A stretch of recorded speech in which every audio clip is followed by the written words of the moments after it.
You ask Tiger to solve. This deals with linear equations with one unknown. The final result is x equals 5. Let's solve it step by step. Simplify the expression. Expand the parentheses.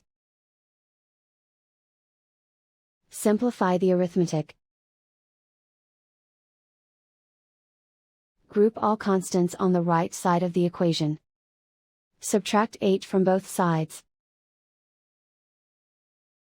Simplify the arithmetic.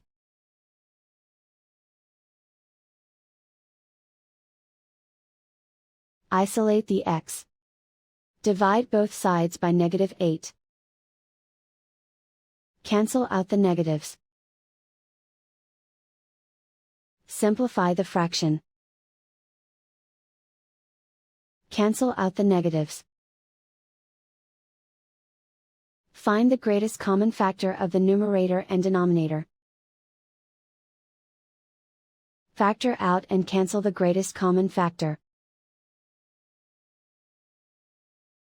And so the final result is x equals 5.